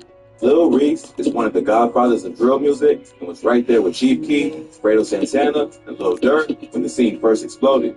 But the rapper is also a respected Chirac savage who built a name for himself in the streets way before his music. Here's a look at the come up and criminal history of Lil Reese. Lil Reese was born to Barris Lamont Taylor on January 6, 1993. Not much is known about Lil Reese's early life because he doesn't do many interviews. But he grew up in the Calumet building on 62nd and Calumet, right across the street from Old Block. He said that he was gangbanging since he was 5 years old, and there's even a picture online of him throwing up a gang sign when he was around that age. He would later end up joining the BD set, Lamron, which is just normal, spelled backwards, one of the blocks where the gang is based. His whole family was involved in the streets, and he grew up around crime and violence. His mother had 5 kids, and his father had another 5 or 6. So altogether, Reese grew up in a big family. His mother grew up on the 300 blocks, and his dad grew up in Calumet, so he had connections all over, which is how he linked up with dudes like Chief Keef and King Von. He got kicked out of school in the 11th grade, which is when he decided to start rapping. Not long after that, he would get kicked out for the first time.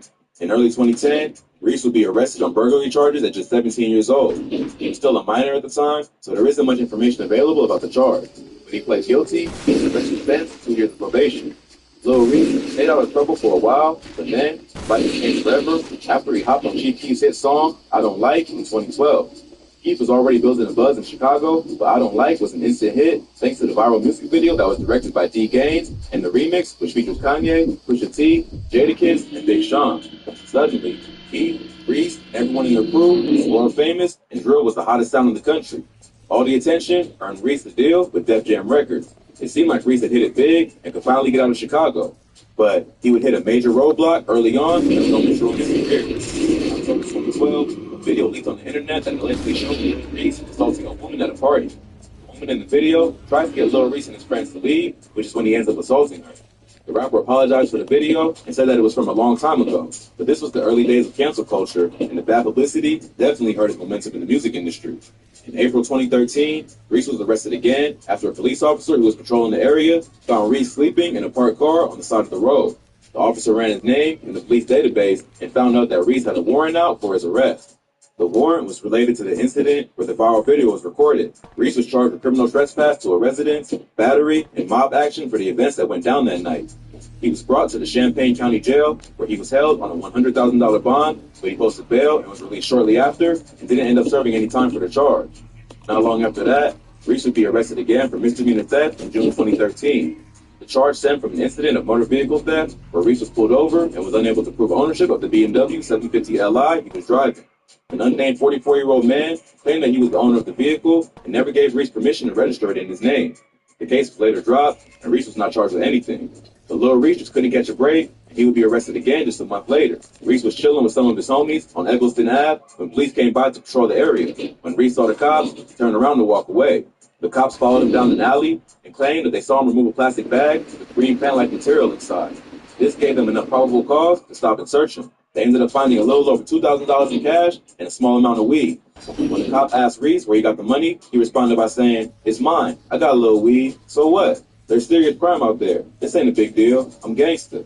The cops obviously didn't see it this way, and Reese was arrested and charged with violating the terms of his bail and possession of marijuana.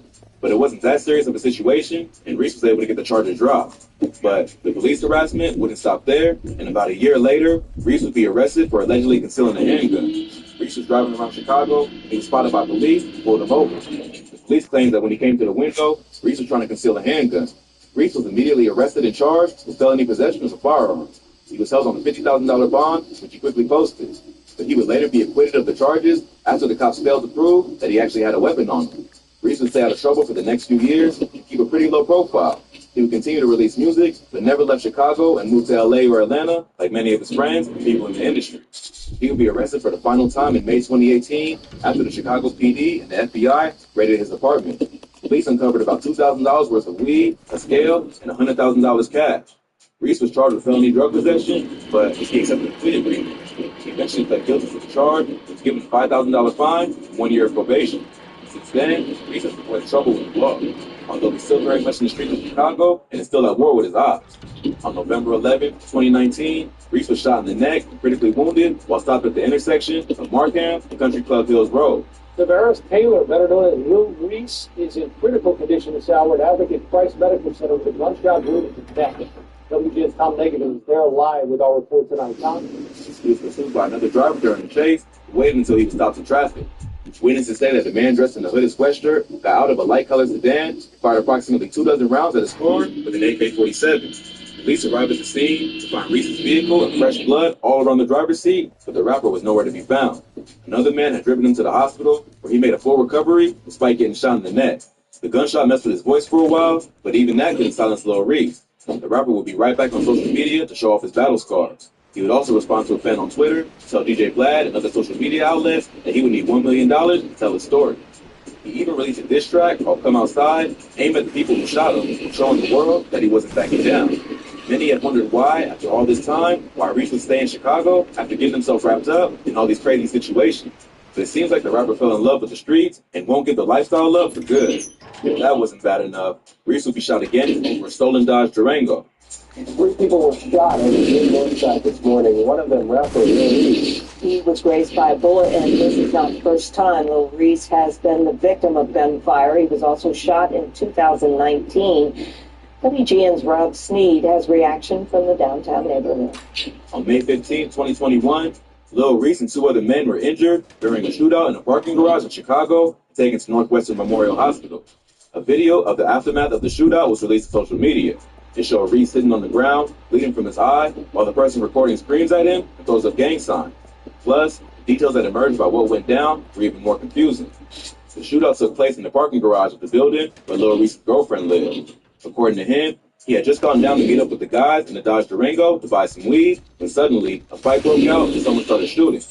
Apparently, and the owner had tracked it using a GPS device. The father of the car's owner spotted them in the parking lot and confronted them. While they were speaking, someone else came up behind them with a loaded weapon and started firing into the vehicle. The Durango tried to get away, but ended up smashing into a pillar. The men driving ended up hopping out and exchanging shots, with Lil Reese getting grazed in the eye during the shootout. Somehow, Reese bounced back again and made a full recovery.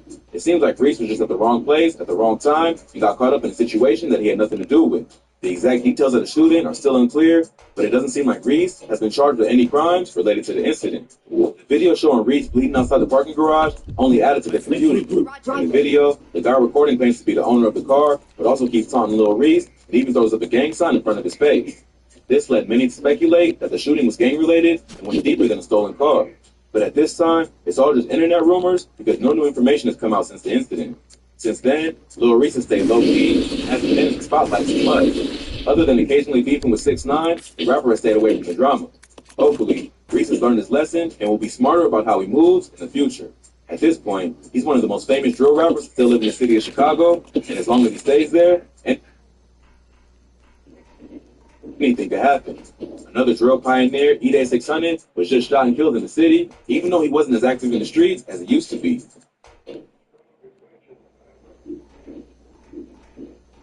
Lil Reese on why he doesn't want to move out of Chicago. It's something moving to LA. So you know, moving to LA. How can you move to LA? So you know, it's you know what you need to do.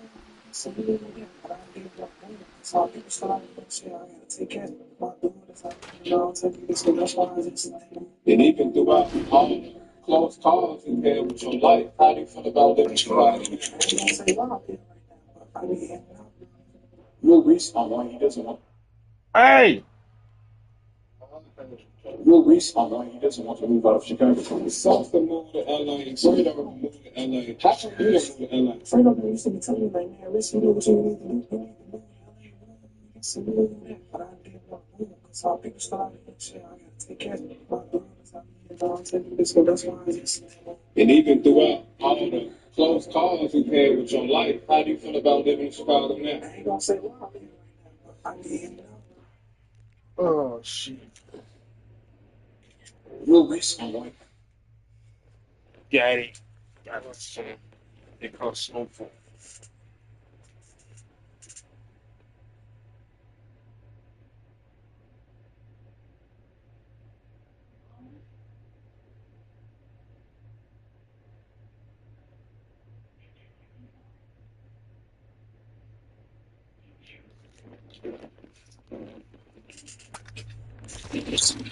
Yeah.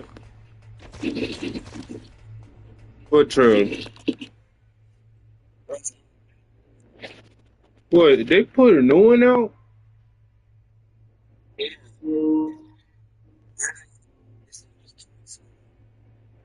Mm.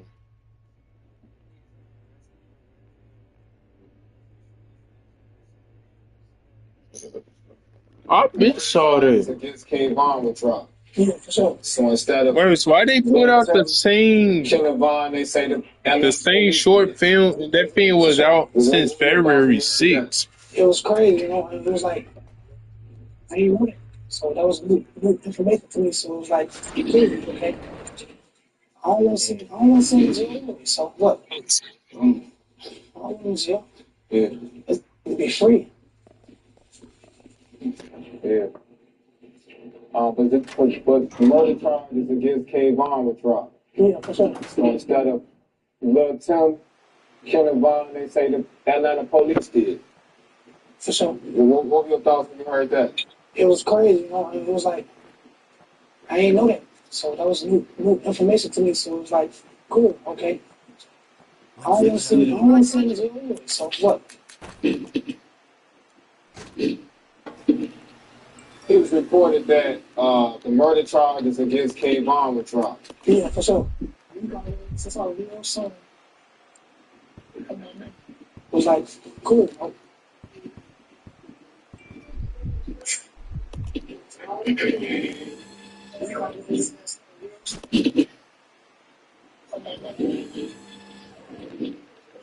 This way.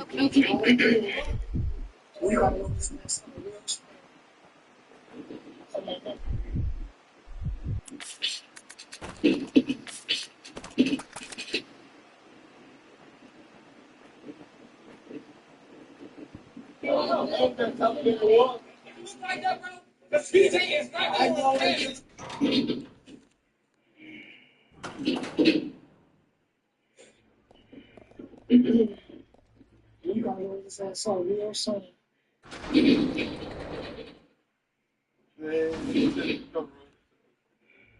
It's against K-Von with drop. Yeah, for sure. So instead of it's against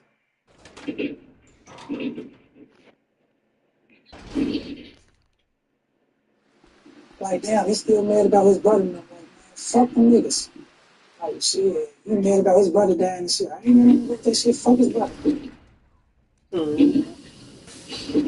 What? said fuck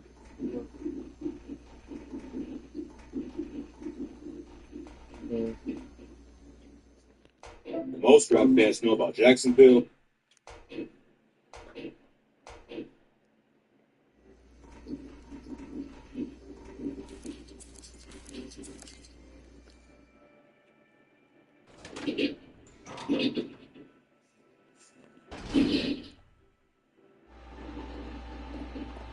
Do you feel like Lil Tim was wrong for what he did? yeah. You don't feel like he was defending himself? He didn't get hit. He was defending himself and nobody touched him. I thought that God was the one who could take a life to defend. He was just sitting there fighting a regular person. He knew when you saw him in the song. What you thinking? Demon who they don't like be taken from some coward? They wasn't even jumping this man, Cam. Man is no longer here today off of a little moment of accident. It'll be hypocritical of me to be mad at him at something that Von did his whole life. If Lil Tim don't understand what happened to Von can happen to him, well, let's just sit back and eat popcorn. Not with the hopes that it's going to happen, but we watching him. Do you feel like Lil Tim was wrong for what he did? Yeah. You don't feel like he was defending himself? He didn't get hit. How was a man defending himself and nobody touched him? I thought that God was the one who could take a life to defend. He was just sitting there fighting a regular person. He thought when you saw him in his own. Jumping this man.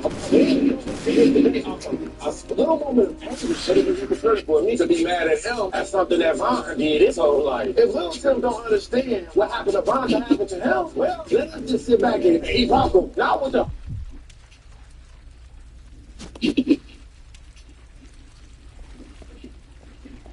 Why does NBA YoungBoy only feel safe with Lil Tim by his side? Recently, NBA YoungBoy celebrated his birthday on the streets of New Orleans, unaware that even in the early hours, fans were still gathering to cheer him on. As the crowd grew, things became chaotic, and security had to quickly escort him away for safety. However, fans' attention shifted to Lil Tim, who was glued to YoungBoy's side, arms open, ready to protect him. Some fans even joked he looks more like a bodyguard than the bodyguards. Interestingly, while YoungBoy remained calm, seemingly used to such since YoungBoy's tour began, Tim has been by his side. Whether dealing with onstage issues or fan chaos, YoungBoy's first call for help is always to Tim. Their interactions are often misunderstood, sometimes seen as arguments, other times rumored to involve kissing. But in reality, Tim's loyalty to YoungBoy runs deep. He's more than a partner. He's like a shadow, always on guard, taking on the responsibility of protecting. What?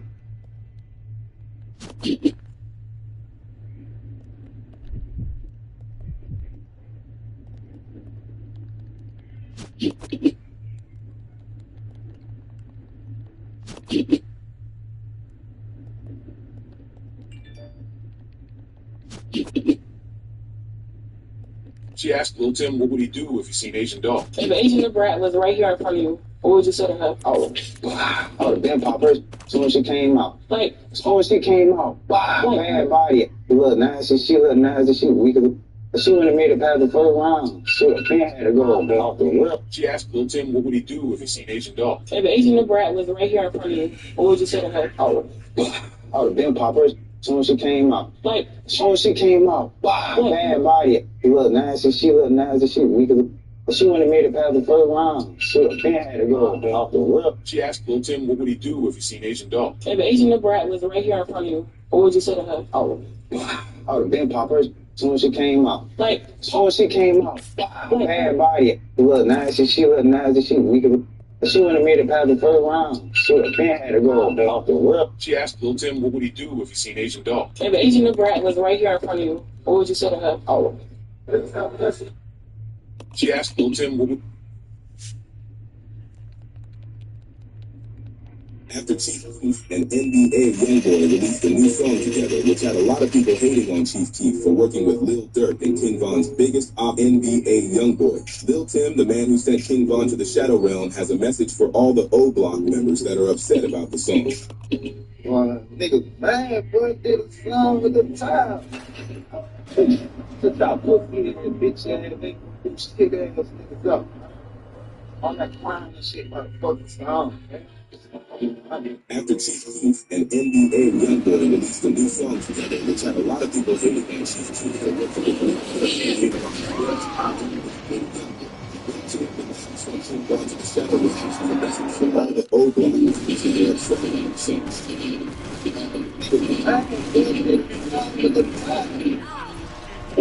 Took out pussy and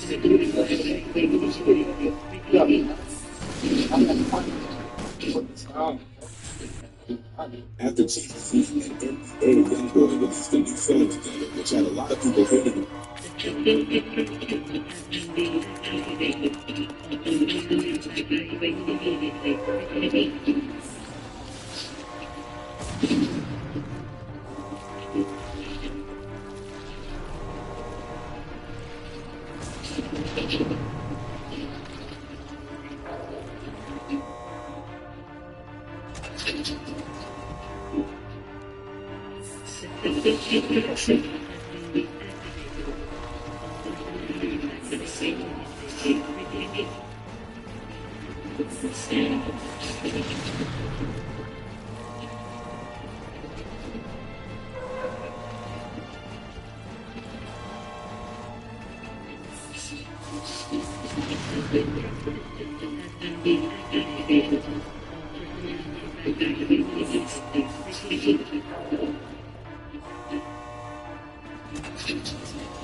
What?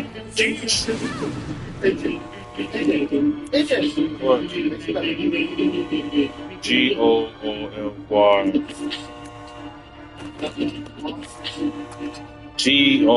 Goolfy.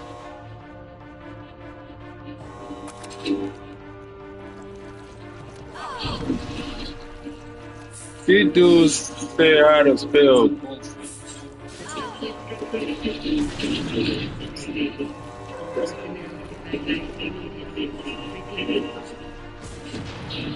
How to spell goofy. Yeah. Huh? But I did spell it. I don't know. For working with Lil Durk and King Von's biggest NBA young boy, Lil Tim, the man who said everybody in the Shadow Realm, has a message for all the old black members that are upset about the song.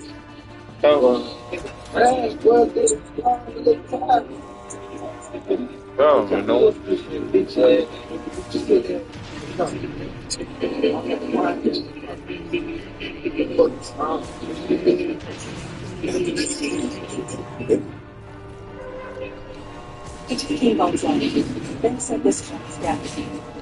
When you found out that King Von died, how'd you feel? At that moment, I still didn't know exactly who he was. In my mind, I didn't know like shit. I was just protecting my big brother. When you did finally find out that it was King Von who died, how'd you feel? I was like, damn. Boy, I did that stupid shit last night because that still would have been alive. King Von's life. Ben said this about his death. When you found out that King Von died, how'd you feel? At that moment, I still didn't know exactly who he was. In my mind, I didn't know like shit. I was just protecting my little brother. When you did finally find out that it was King Von who died, how'd you feel? I was like, damn, if boy did that stupid shit last night, his ass still would have been alive. In the big children. King Von's life. Ben said this about his death. When you found out that King Von died, how'd you feel? At that moment, I still didn't know exactly who he was. In my mind, The Lil Tim dissing King.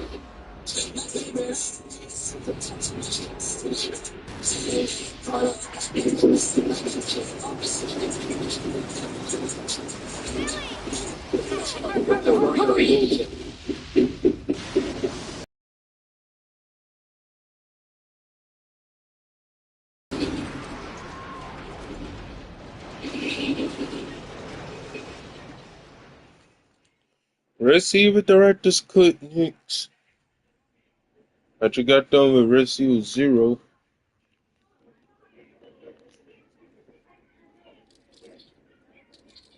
Road to Requiem.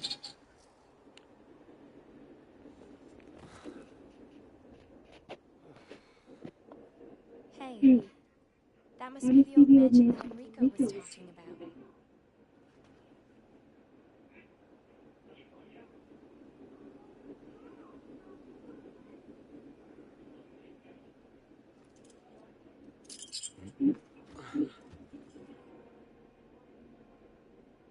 I guess it's time to say goodbye.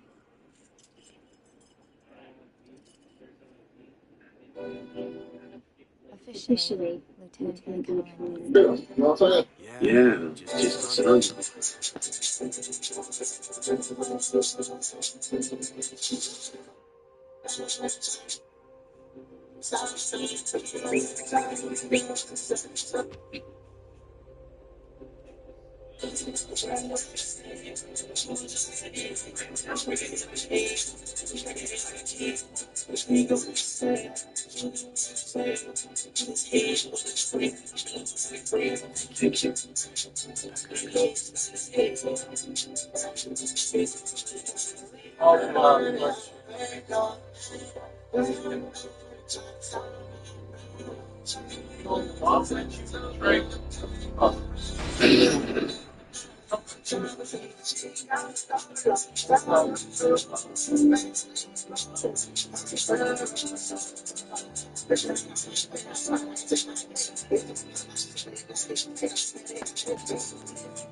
Alright, guys, that was a wrap up for Resident Evil Zero, the marathon.